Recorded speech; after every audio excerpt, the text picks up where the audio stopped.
distinguished guests, honored representative from Qatar mission in Singapore, ladies and gentlemen, fellow bankers. Thank you one and all for coming. Knowledge sharing is not an exception for Doha Bank. We set up our residence representative office way back in 2006 when we had the International Monetary Meeting. Subsequently, we used to have an annual update. 2007 we did, 2008, and 2010 we showcased the growing opportunities, how Gulf financial stability was the stabilizing factor for the entire Middle East. Last 2-3 days I've been interacting with very many press. Some of the questions which I've gone through, it's worth mentioning. If we answer these questions, we have done the session. Let it be interactive, then it will be interesting and exciting. Nobody has got a mood to listen to monologues. Some of the questions which was put across in the last couple of days is what's happening in terms of overall global growth, especially with the US tapering is slowing down. Conceptually, what's the global growth? That's the first question. And again, how the advanced economies are performing in real terms, leave alone the accommodative monetary policy and quantitative easing. In substance, what's happening to the European Union while we have monetary policy and fiscal policy is not getting synchronized? What sort of convergence criteria is being fulfilled? What's happening to the emerging markets? China is slowing down. Last month, 19th, we had a very similar technical session. What does it mean to the global growth? What are the futuristic options for China to monetize the currency and making sure it's global, convertible? What's happening to the Gulf states in substance, especially the Arab Spring is getting redefined. What sort of reorganization is in the making, politically, socially, economically? What's the substance? How do we look at the financial markets? Whether the stock market or currency market or bond market or property market. What are the changing dynamics? What does it mean to your business model? In the midst, how Singapore is faring? What are the bilateral trade or investments, banking or finance between Singapore and the Gulf states? What are the opportunities for the Singapore corporates or financial institutions to partake in the overall economic momentum in the Gulf states? These are some of the interesting questions which perhaps I should answer to you all. And let's make it interactive. And I want to be informative, and I want you to partake in the question and answer session so that we can make it quite interesting. What's happening in the global market? If you look at the last 4.5 years, financial economies are converting as real. Real economies are redefining the scope and performance. In terms of constitutional framework, communism has changed. Capitalism is already its form and substance. Mixed economies are telling stories. Incrementally, they are supporting the emerging sense. What is started as funding or liquidity crisis has moved to sovereign liquidity. And it has become solvency trade. That's the reality. The global growth, which was revised in July, is projecting 3.1% aggregate in real terms. But there is a possibility of 3.3 to 3.5% next year. There's a risk of downward revision. That's what we could see. Perhaps we have to look at the current credentials in the October meeting. Spring meeting was an eye-opener. We saw the slowdown in China. Mind you, China is still doing 7.5%. Still is the best performing economy. But how we are living an interconnected, interdependent world is what the reflection today. If you look at the advanced economies, what's happening? America might slow down in terms of quantitative easing, but the conditions are mutually inclusive. You have to have definite growth, 3.5%. You need to have unemployment to come down to 6.5%. And again, inflation should be in balance, 2% at least. These conditions are inclusive. Then there is a possibility of containing the open market operations, restricting the bond buying programs. Quantitative easing will have realignment in substance. There is no definite commitment. There is no definite answer for all these three issues. And you have to make sure they're all converging in substance. Then you see the possibility of easing or tampering the quantitative easing more. The liquidity will be minimized. What has changed in the last 3 to 4 years by quantitative easing model? Liquidity has changed the stock market. The hard money was transcending borders from advanced economies to emerging economies, and stock market was bubbling. Today, Fed chairman, if you start commenting on these issues, you can see high volatility in the marketplace. That's the reflection, the interpretation, misinterpretations, or confusion confounded. That's what we have seen in real terms. If you look at the euro, you all know the design is subjective. The monetary policy is centralized. The convergence criteria which we sit in under Maastricht Treaty, defining the scope for deficit financing, defining the gross debt to GDP, and again, the inflation. None of the countries have converged in real substance. While monetary policy is converging, fiscal policy is left to political making. The functional ambit in terms of rationalization or containing the overall fiscal deficit is posing social unrest. That's what we have seen in the reflection in the Greece, Portugal, or Italy or Spain. Some of the advanced countries within the G7 framework today is grossly underperformed. Their gross debt to GDP is outside the ambit of Maastricht criteria. That's what the reflection we have seen in substance. That's what is triggering the confusion.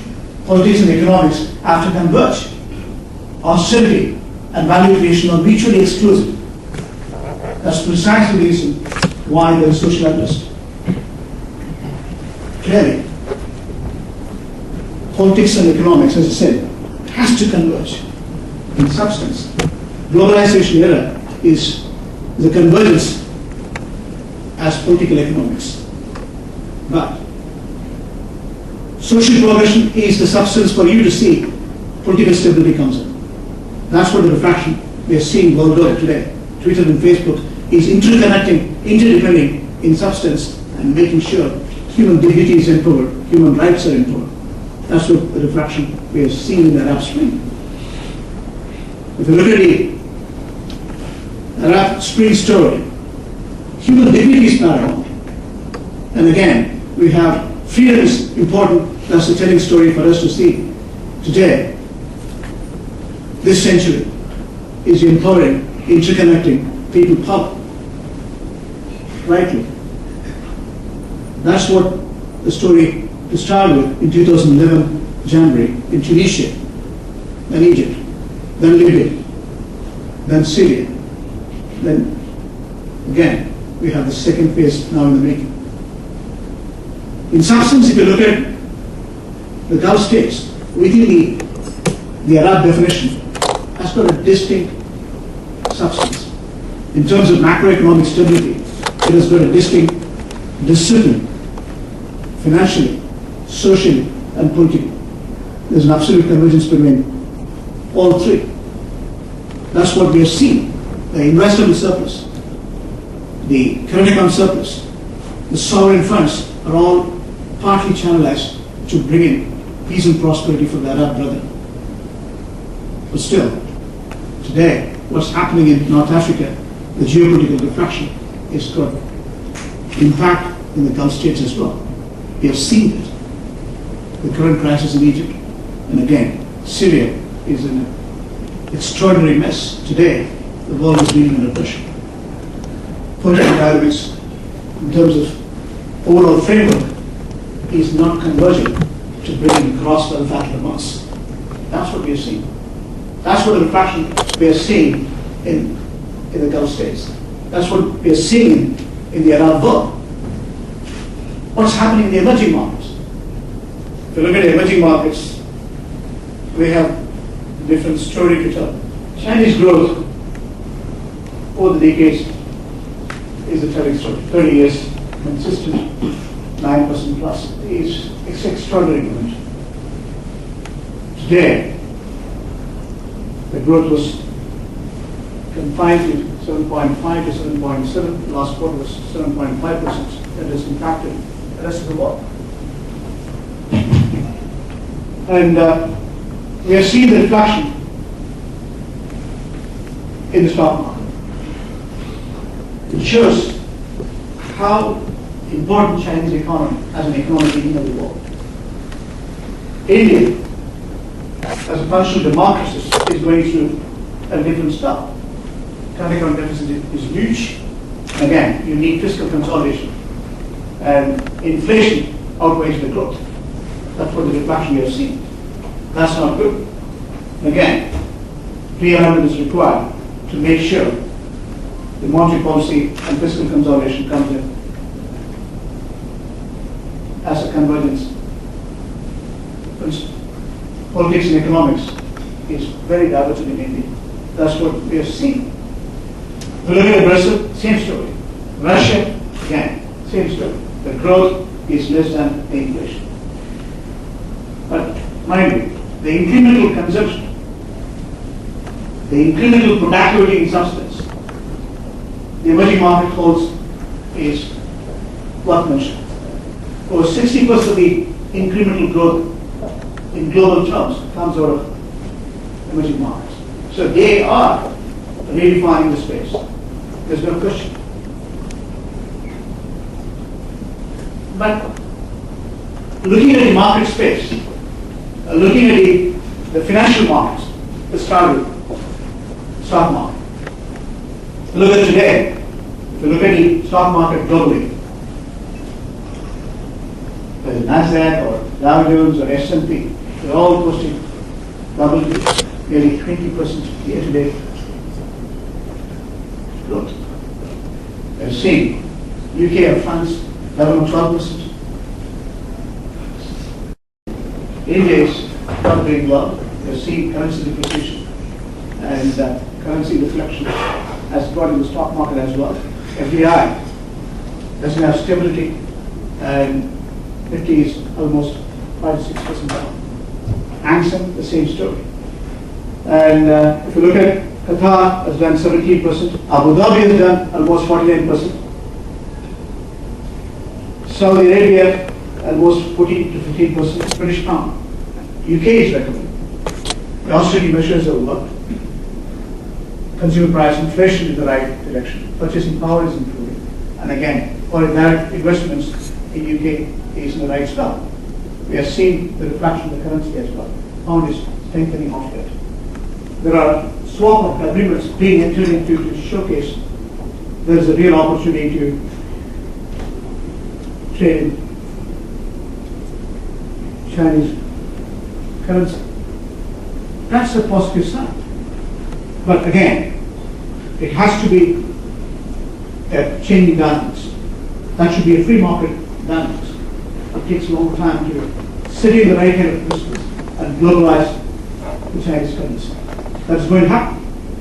We are seeing how it's getting evolved in terms of international financial centers, how Chinese currency is being traded. We have Central Bank of UAE has signed a swap deal to trade it. As a certain process, Chinese currency will be in place. That's how the global market today, financial market, is getting the reflection. In the midst, let's look at what's happening in the Gulf states. Gulf states, if you look at it, it's $1.6 trillion block. There are 6 states: Oman, United Arab Emirates, Saudi Arabia, and again Bahrain, Kuwait, Qatar, all put together, producing over 1.6 trillion as the gross domestic product, taking oil at $70. But we all know today oil is scoring, Brent is scoring 108 and WTI is 106. If you look at the current account surplus as a percentage of GDP, it is over 20%. That's huge.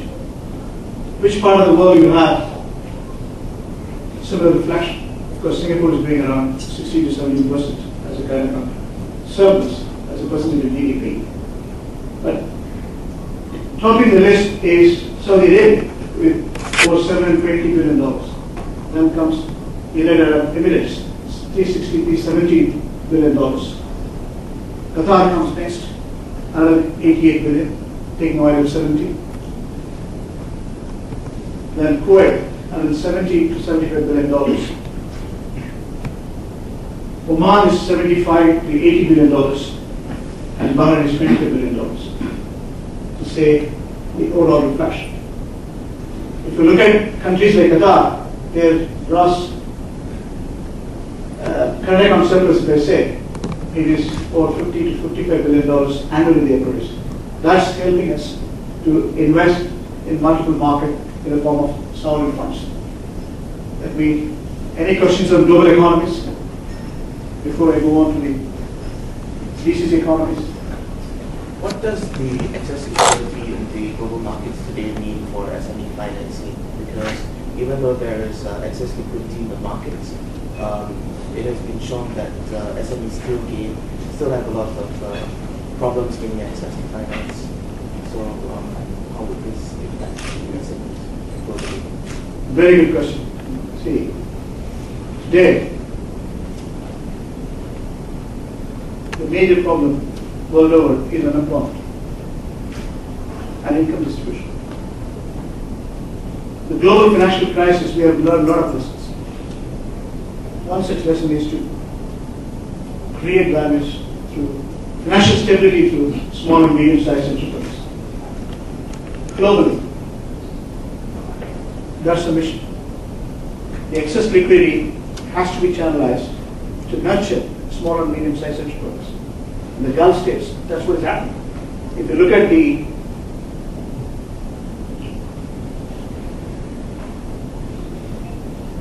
advanced economies,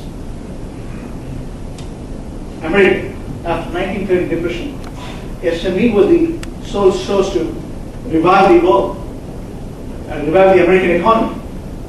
UK is now focusing on national development through SME. Australia, Japan, over 90% of the overall enterprises are small and medium-sized enterprises. Social entrepreneurship concept is being provoked now as substance. That's going to be a stable and functional process for overall financial stability. In the Gulf states, which runs in current account surplus, every single state has got national development authority to promote small and medium-sized enterprises. And the banks have been asked to lend for all this. And there are development authorities who are subsidizing, partially guaranteeing the lending part as well. So it is really growing in the right direction. We have seen in Qatar and UAE, 90% of the businessmen are small and medium-sized enterprises. So there is a new momentum, definite momentum.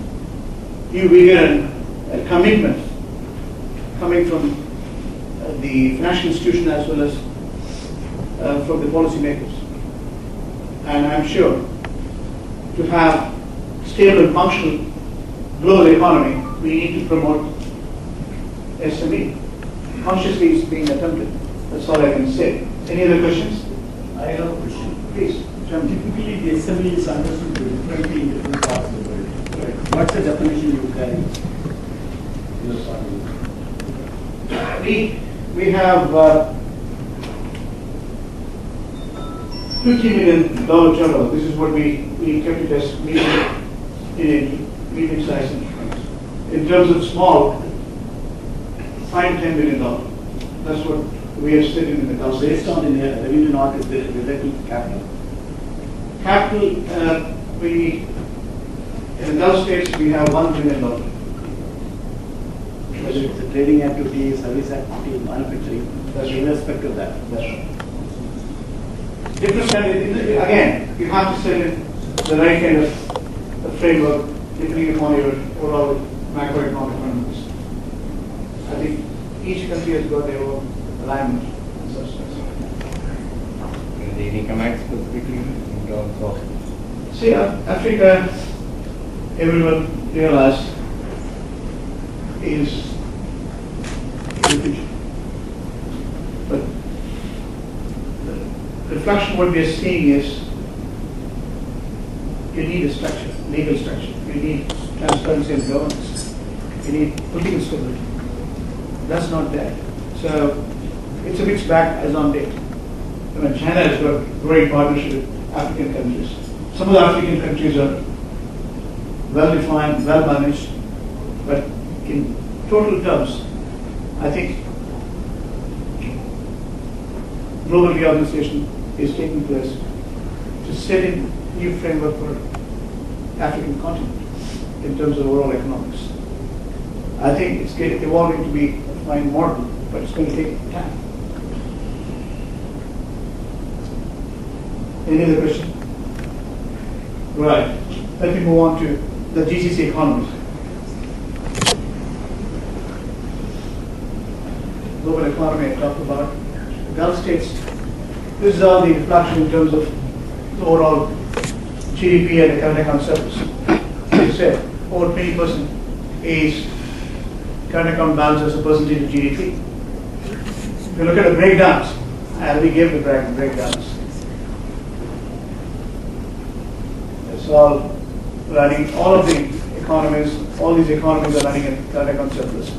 Saudi Arabia is topping the list with 745 billion, and you have 5% growth. Significant population, nearly 30 million. Current account surplus is 20%. Then comes the second biggest, 369 billion, and again, 8 to 9% current account surplus. There are multiple states, as you all know. It includes Abu Dhabi, Dubai, Sharjah, Ras Al Khaimah, Fujairah, Align. So all these are integral part of the federation as such. People think Dubai is a country, and Dubai crisis was cropping up. They're trying to detach Dubai. Of course, Dubai is landed very well, but the substance demands it's integral part of the overall AES federation, which runs in current account surplus, fiscal surplus. Dubai problem was confined to less than $100 billion in 2008 and 9. It's all now restructured, is stable and functional. Now, Kuwait, politically becoming stable now. And if you look at the bigger picture, it's 173 billion and population of 4 million. The current account surplus is huge, 40%. There are projects which are really a value advantage for Singaporean corporates. If you look at Oman economy, moderate, $78 billion. Population of 3 million plus. And again, running at 10% current account surplus. Bahrain is small, $20 128 billion, population of 1.2 billion, and running in current account surplus again. The bigger picture is strength is fiscal and current account surplus. A long-term vision is very important, backed up by national development strategy, insulated in terms of liquidity. GDP per capita is growing and people are becoming affluent. We do have risk diversification of structured solution we need. As on date, over 60% of the GDP is oil and gas. 40 to 45% of the world oil, 20-25% of the world gas comes from this belt. Again, financial markets need wider product development. Off late we got UAE and Qatar received emerging market status, and others are still frontier markets. Opportunities are there. Trillions of dollars of projects. If you look at the 5-year patch, next 5 years, you have 1.3 trillion worth of projects are in the making. 6 states put together. Infrastructure, if you look at it, power, water, transportation, telecommunication, and property development. Renewable, solar or wind, definitely 360 days sunshine. If you look at the bigger picture, Qatar market, for example, anyone who invests in the banking or insurance or petrochemical companies or hydrochemical companies will have not softening. Let's come to Qatar, the jewel in the crown. This is a strategic location. Very modern governance. Is a role model within the Gulf definition. We have long-term vision, modernization again. The second one is important. Needs of the future generations. On 25th of June, we had a very successful transition. Father Emir handed over to the Crown Prince. Now the new Emir has taken over on 25th of June. Young, experienced team, again, is the driving force for our overall political governance. Convergence of politics, political progression, social progression, and economic progression has been the telling story for the last 18 to 20 years. Guiding principles are a long-term vision to build protecting public personal freedoms. Again, values and traditions are important. Security, stability, and equal opportunities. This is what the new leadership is all about. His Highness Sheikh Tamim has been in the helm now. He has been the Crown Prince for 10 years, managing multiple functions. Now, new dynamics on human development, social developments, economic developments, and environment. You have a good story. It's running in current account surplus for the last 15 to 16 years. Investment surplus, sovereign funds, although multiple market, multiple sectors. Whether Assadfur has invested in Brazil or London, if you say Barclays or London Stock Exchange or Chelsea Barracks, Harrods, Volkswagen, Porsche, Merchant in Germany. And again, Singapore, we have enough growing investment partnership. Assadfur in Australia, Aviation Bank in China, name it. Running in current account surplus nearly 30%. It's consistent, sustaining its credibility as the best performing economy. Non-hydrocarbon is going to grow not less than 9.6%. You find a D-shaped building, that's Doha Bank. This is the West Bay. Qatar energy sector is the major source of revenue earnings, onshore and offshore. Again, if you look at the statistics, national development strategy between 2011 to 16, you will find non-hydrocarbon 9.1%, hydrocarbon growth of 4.4%, overall fiscal surplus of 5.7%. That's commendable. And again, the breakdown is there. I'm not going to read out or showcase you the entire stuff. The informations are available at the Doha Bank office in Singapore. Anytime we need to have any additional information, we'll supplement.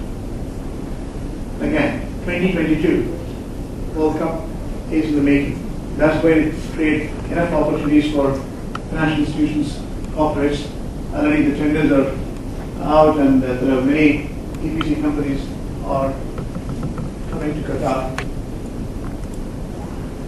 If you look at the non-hydrocarbon, again, you have enough opportunities. I'm going to showcase Qatar budget and skipping. Financial market is very stable and functional. I mentioned to you, it's a partnership with NYSE, Universal Trading Platform. Bonds and treasury bills are getting listed. Liquidity is improving. Secure financial transaction infrastructure. Qatar Financial Center again. Today you have Qatar Financial Center, Qatar Financial Market Authority, Qatar Central Bank is coming under one integrated regulator under the Central Bank, rather than the sixth interest rate under the South. World-class infrastructure. Doing business is also easy in Qatar. You have flat 10% tax. Investment partnership is possible with the locals. There are tax exemptions for specific industries. We can supplement additional information. 97-98 was formed towards Qatar Foundation. Qatar Science and Technology Park again is setting the right direction for social entrepreneurship, and again strategic investments.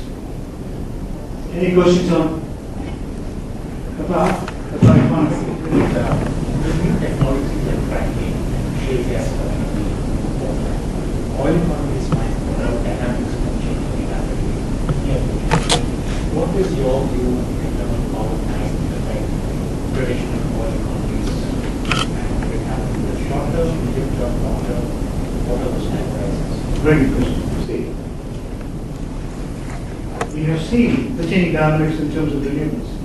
We have seen shale gas as a substance is a deep breaker now. If you look at the substance, is it energy efficient? Hydraulic fracturing. Is it environment friendly? It remains to answer. Nobody has seen the cost of revenue models. Nobody has tested the social impact of the substance as far as shale gas is concerned. It remains to be seen. That's my first point. Second, now, the Gulf states, as a structured solution, they want to diversify. That's why renewables are very important. And billions of dollars have been committed by the Gulf states, where, as I said, 40-45% of the world oil there, 20-25% of the world gas there. They're focusing on renewables as well. You need to look at other things. It's evolving to be a fine combination. And especially solar is very much valuable. Wind is also technically should be valuable, but it's not been proven in substance. But solar is a proven technology for Gulf states. Alternates are evolving. That's precisely the reason why today they're taking the investment surplus and investing in multiple markets, so that the long-term diversification strategy works. Oil price, with the increasing energy consumption in emerging markets, can moderate to $75-80, even in the medium and long term. There's no doubt. I am really not sure what sort of reorganization it will have in the energy market through shale gas. I'm not sure. Even the recent revelation by IEA is not very promising for shale gas.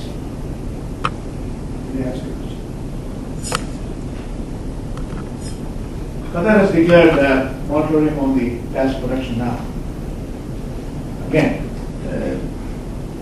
Qatar has got the third largest reserves in terms of natural gas, but the second largest in terms of export as on date. The diversification and distribution strategy has worked.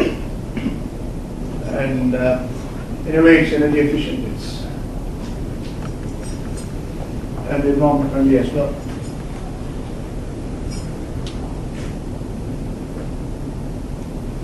How are the approach to foreigners and migration?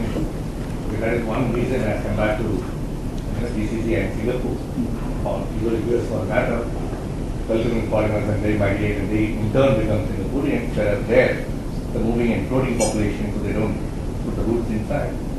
And there's always a constant conflict between the locals, who don't deliver what they're supposed to do in terms of work and everything else. And then the moving population is evened out. How is it in Qatar? I don't know. It's a changing phase of the world, and everyone recognizes the importance of the global village. As I said in my preface, it's an interconnected, interdependent world. Immigrant rules are quite different, you're right, in substance. But if you look at countries like Qatar, this is model government. I use the expression only because they set in human rights foundations way back in 1996. Freedom of speech was well founded. Again, education, focusing on education. That's the reflection. If you start educating your mass, then you'll have social progression. Because you will see the social change. It's evolving. These are modernizing in substance and mind. I'm sure things will change. Exponential growth in these two blocks. Look at the GCC relationship, 43.6 billion in 2010. I was showcasing the number in 2010 here. So now today, 68.5 billion has come in. Export has moved 36.5 to 60 billion. And then again, import from Singapore is not very significant, but it's coming. Important development is FTA was signed in Doha in 2008. It was signed by UAE, Qatar, and Oman. Still, the ratification of Saudi, Kuwait, and Bahrain. That will help for Singaporean corporates to sell their products. Protectionism has been slowly but steadily moving. And we have seen possible infraction for other states as well. Bilateral trade between Qatar and Singapore is nearly $10 billion.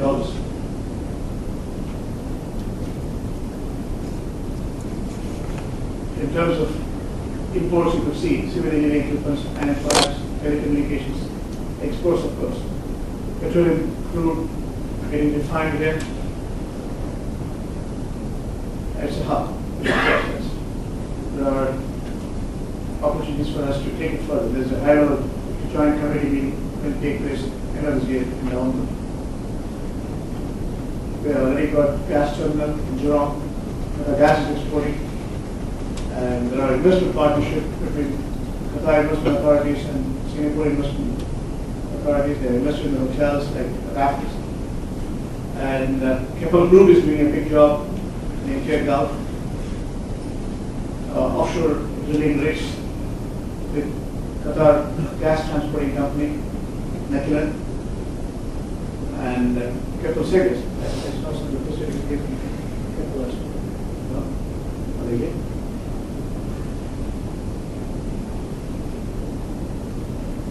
They have a bigger role to play in evolving technology. And Saudi Arabia, $23 billion relationship in bilateral terms. Again, growing reflection in terms of export imports. Singapore, Saudi Joint Business Council, that's shaping up well. Thanks to IE. We have been working with IE since the beginning here, and they are promoting Singapore cooperation with Gulf, and we have seen a growing relationship between these two blocks is really in a ascending trend. Double taxation relief is a good one. Both the governments are signed, most of the Gulf states are in place. The AE is a very significant relationship, 26 billion. And Singapore model in terms of urban development is being used. We are seeing how clean and how hygienic, how well defined Singapore urban development is all about. And the Gulf states want a similar reflection in their town plan. That's going to be signed by most of the states as I see. Saudi has signed, UAE has signed, Bahrain has signed, and I'm sure the rest of them will fall in place. There's an investment protection agreement, guarantee agreement between UAE and Singapore. That's reflecting positively. There are training taking place, transit knowledge taking place, skill developments taking place between both the blocks. Same hub is doing a big job in Oman, again, in Saudi, UAE. Bahrain is also deliberating on the overall trade relationship between Singapore. Kuwait, they have investment partnership in multiple forms globally. Oman is, again, Singapore is doing joint ventures with Solar Power Water Company. Infrastructure creation is important. Airport is expanding, seaport is expanding, road, rail, network is coming. That's where the construction of transport or power or electricity, Singaporean corporates can play a big role. So what are the opportunities? As I said, the reflection is there in the infrastructure. And the government, just I'm giving you, I'm showcasing the opportunities. This year alone, if you look at the expansionary fiscal policy, government expenditure is over $377 billion. The breakdown is there. I'm not going to showcase all the projects. We have the details, my office can give you additional information. Definitely there are opportunities where you can leverage Saudi Arabian projects. Look at the reflection in terms of construction or transport or power or water. Leave the hydropower. You have bigger opportunities. Qatar, of course, you have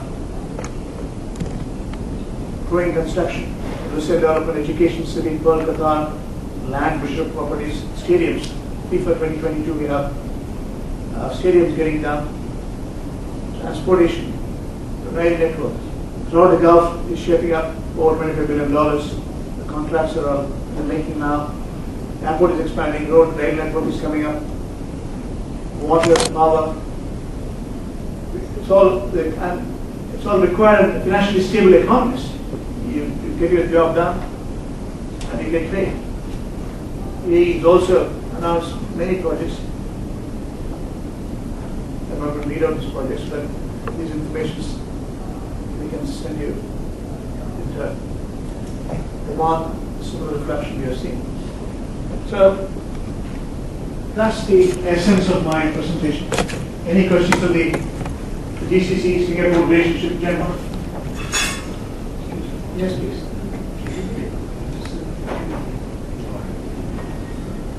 Dubai and Doha.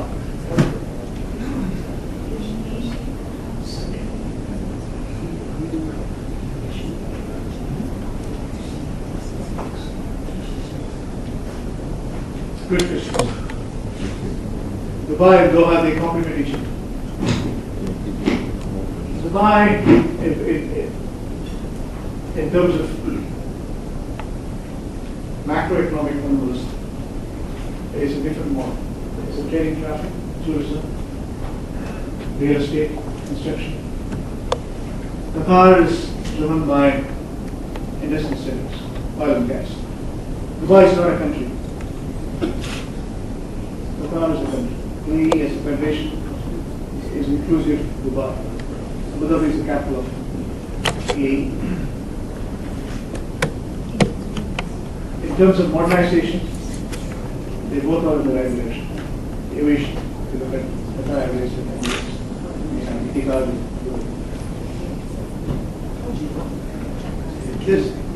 That's why I said there's no need for comparison, it can only complement.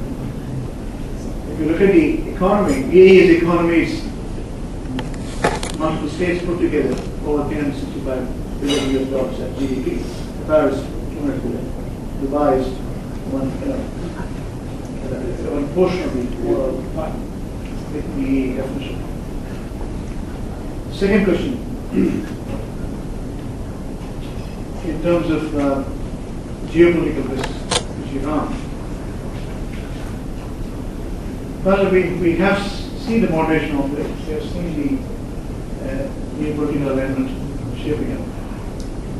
See, Iran plays a very important, Strait of Hormuz is very important. We need political stability in Iran.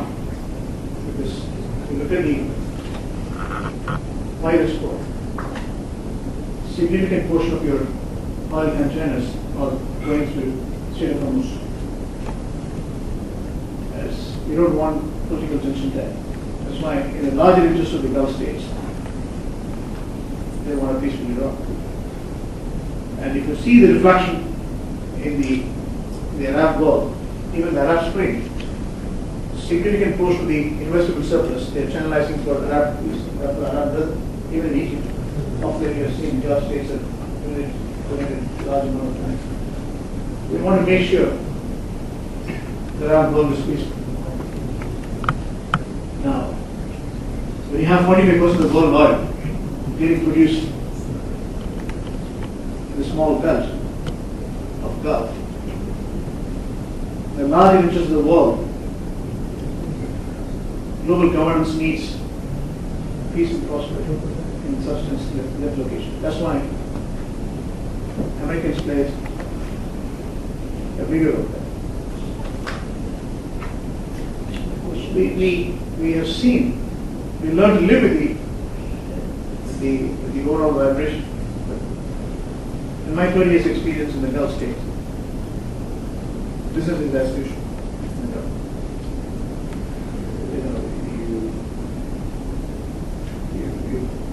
You have always seen the international community mix up between North Africa and the Gulf states. But Gulf states are stable and functional. They are affluent. They have naval base of Americans in Bahrain, military base in Qatar. So, in a way, the security is there. Dr.Seetharaman, my question was actually, the second question was related to Iran and the GCC.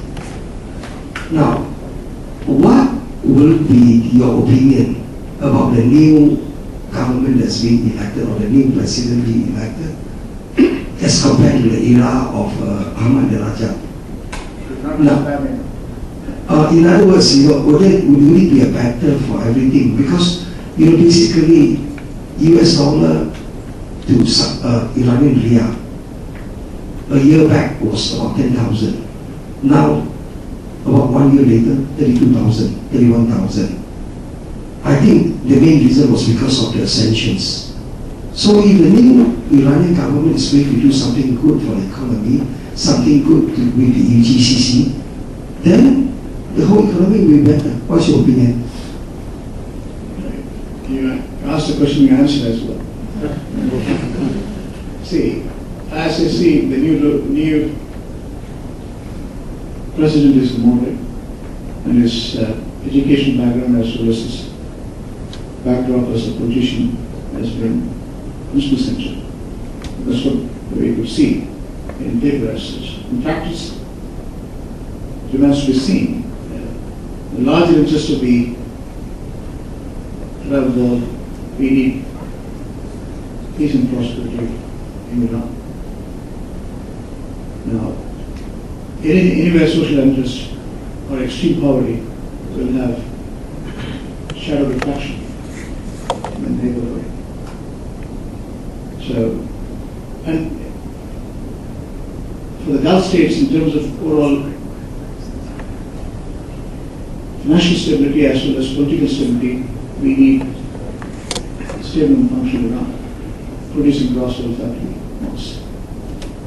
So everyone is engaged in trying to add value to Iran, ensure sense of growth. I can't be specific beyond this because I'm not a policymaker for Iran. Just because I am not familiar with the new government, So what happened is that the new leadership, will they be becoming turning more Islamic, or would it be more economic oriented from what we can forecast? Because if it is more economic oriented and more dollar and cents, I think it will be good for everybody. But if it is more Islamic oriented, then I think maybe it goes back to Aida or Bani. Thank you. We have seen moderation everywhere. Turkey, you've seen the recent bit of political disturbance in June. secular opposition was raising their voice. We have seen what is happening in Egypt. I think religion and politics are integral. At the same time, social progression precedes the rest. Modern dynamics is to make sure your people are happy at large. And that's what visionary leaders should do. And I'm sure sensible leaders will do. Thank you all for coming. Sure. In the session.